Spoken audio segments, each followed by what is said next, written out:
ভদ্রা park রাজশাহীর অন্যতম সৌন্দর্যে ঘেরা জায়গা এটি। এটি দেখতে যেমন সুন্দর তেমনি এর পজিশনটাও অনেক ভালো জায়গায়। এখানে ভদ্রা থেকে একটু ভিতরে আপনারা 5 মিনিট পায়ে হেঁটেও আসতে পারেন এই জায়গায়, অথবা 10 টাকা দিয়ে রিক্সা নিয়েও আসতে পারেন। প্রাইম লোকেশনে এটি ভদ্রা লেকের পাশে। তো আজকে আমি চলে যাব এই ভদ্রা লেকে, আমি আমার এক ছোট ভাই সিয়াম মিলে। ভদ্রা পার্কে অনেক সুন্দর পরিবেশটি উপভোগ করব, সাথে আপনাদের সাথে শেয়ার করব পুরো বিষয়টি।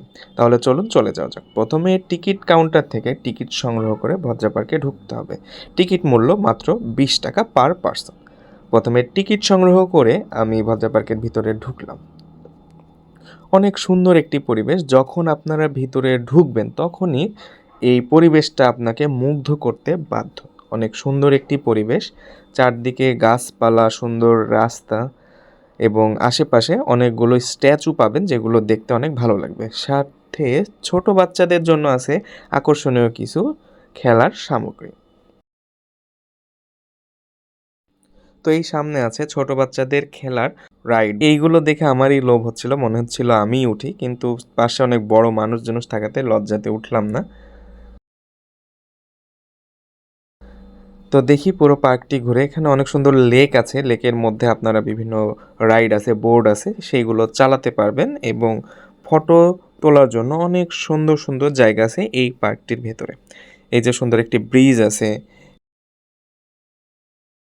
ব্রিজের এপাশে ট্রেন আছে, এই যে সামনে আপনারা দেখতে পাচ্ছেন ট্রেনটি। এইরকম অনেক সুন্দর সুন্দর কিছু আছে উপভোগ করা। এই হলো সিয়াম, আমার ছোট ভাই, পুরো ভিডিও তৈরি করতে হেল্প করেছে সে। সে ছিল এই ভিডিওর ক্যামেরাগ্রাফার, ভিডিওগ্রাফার, এবং অনেক সুন্দরভাবে সে পুরো ভিডিওর মাধ্যমে তুলে ধরেছে সেটি। তোর নাম কি? কি নাম? কিউট বাচ্চাটির সাথে দেখা হয়ে গেল। এই স্নেহা। তো এইখানে বিভিন্ন থিয়েটার করার মতো একটি জায়গা, এখানে অনেকগুলো মানুষ বসার জায়গা।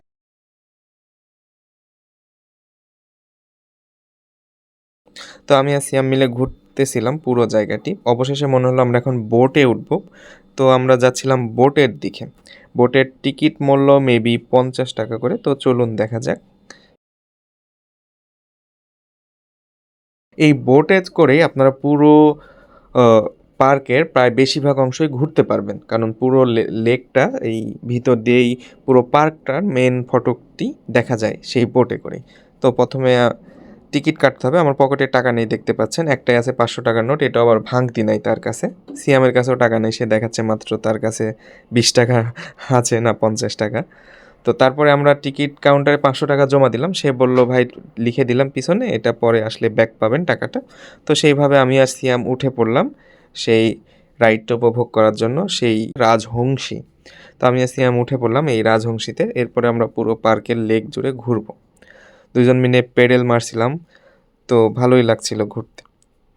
আশেপাশে অনেক কাপলিরা ঘুরছিল, অনেক ফ্যামিলি পার্সনরাও ঘুরছিল তাদের ফ্যামিলির সাথে, ভালোই লাগছিল। আমি আর আমার ছোটো ভাই মিলে ঘুরছিলাম। তো ঘুরতে ঘুরতে পুরো ইয়েটাই শেষ করলাম ঘোরা প্রায়। তো এখন আমরা প্রায় শেষের দিকেই চলে এসেছি। এখন আমরা আবার ব্যাক করব, সেখানে বোটটি জমা দিতে হয়, সেই দিকে চলে যাচ্ছি।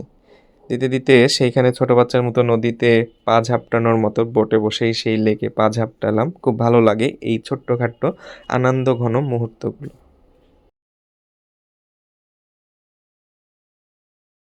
শিয়ামও হাসছিল আমার কর্মকাণ্ডগুলো দেখে।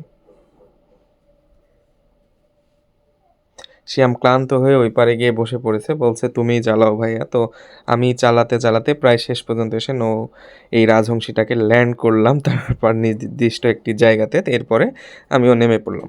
তারপরে এখান থেকে চলে যাব দুই ভাই মিলে। তো টাকাটি ব্যাগ নিলাম, ব্যাগ নিয়ে যাচ্ছি। পরে আমি আর সিয়াম মিলে খুনসুটির সাথে পার্কটি ছাড়বো। তো এখন যাচ্ছি, পার্ক থেকে চলে যাব এখন। প্রায় শেষ, প্রায় সন্ধ্যা সন্ধ্যা নামা হয়ে গেছে। অবশেষে দেখা হলো একটি কিউট পাপির সাথে। তাকে বিস্কিট খাওয়াবো, কারণ সে অনেক ক্ষুধার্ত দেখে মনে হচ্ছিল। আমাদের উচিত প্রত্যেকটি প্রাণীকে আমাদের এরকম সাহায্য করা যারা আমাদের উপর ডিপেন্ডেন্ট।